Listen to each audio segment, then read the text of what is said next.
إن الحمد لله وصلي وسلم على نبينا مصطفى محمد صلى الله عليه وسلم وعلى آله وصحبه أجمعين. أما بعد أعوذ بالله من الشيطان الرجيم. بسم الله الرحمن الرحيم. إنا أرسلناك بالحق بشيرا ونذيرا ولا تسأل عن أصحاب الجحيم. സൂറ ബഖറ 119 ആയത്ത് അല്ലാഹു സുബ്ഹാനഹു വ തആല വിശദീകരിക്കുന്നു. ഇന്നാ അർസൽനാക, നിശ്ചയമായും നബിയെ താങ്കളെ നാം അയച്ചിരിക്കുന്നത് ബിൽ ഹഖ്, യാഥാർത്ഥ്യവും കൊണ്ടാണ്. എന്ന് പറഞ്ഞാൽ യഥാർത്ഥ ഹക്കായ ഇസ്ലാം ദീനും കൊണ്ടാണ് താങ്കളെ നാം പറഞ്ഞയച്ചത്. ബഷീറൻ, സന്തോഷവാർത്ത അറിയിക്കുന്നവനായി, പരലോകമോക്ഷം ലഭിക്കുന്നവർക്ക്, സ്വർഗം ലഭിക്കുന്നവർക്കുള്ള ആ സന്തോഷവാർത്ത അറിയിക്കുന്നതിനും, വനദീറൻ, തെറ്റ് ചെയ്യുന്ന അല്ലെങ്കിൽ അല്ലാഹുവിന്റെ മാർഗത്തിൽ നിന്നും തെറ്റ് സഞ്ചരിക്കുന്നവർക്ക് അതികഠിനമായ നരകശിക്ഷയുണ്ട് എന്നുള്ള തക്കീത് നൽകുന്നവനായും കൊണ്ടാണ് താങ്കളെ നാം അയച്ചിരിക്കുന്നത്.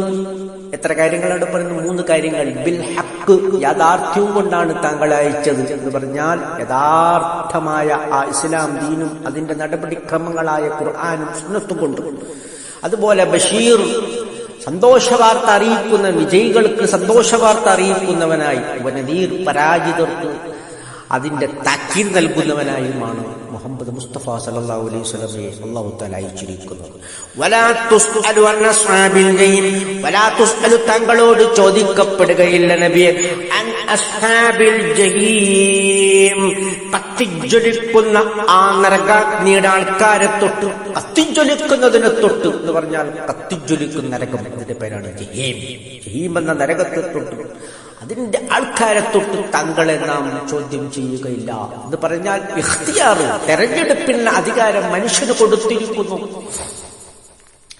അവന് ഇഷ്ടമുണ്ടെങ്കിൽ ഇസ്ലാം ദീൻ സ്വീകരിക്കാം, അല്ലെങ്കിൽ അവന് അവിശ്വസിക്കാം. അവന് നരകാവകാശിയാകാം, അല്ലെങ്കിൽ സ്വർഗാവകാശിയാകാം.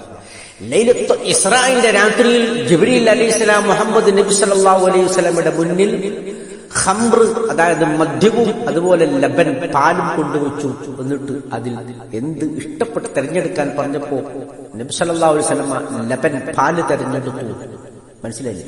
ഈ തെരഞ്ഞെടുപ്പാണ് എന്നും നമ്മൾ നടത്തിക്കൊണ്ടിരിക്കുന്നത്. എല്ലാ മനുഷ്യരുടെ മുമ്പിലും അല്ലാഹു സുബ്ഹാനഹു വ തആല സത്യവും അസത്യവും എങ്ങനെ മുന്നിലിട്ട് തരുന്നു, അതിൽ നിന്നും നമ്മൾ സത്യം തെരഞ്ഞെടുക്കണം എന്നാണ് ഇത്തരം ആയത്തുകൾ നമുക്ക് നൽകുന്ന സന്ദേശം.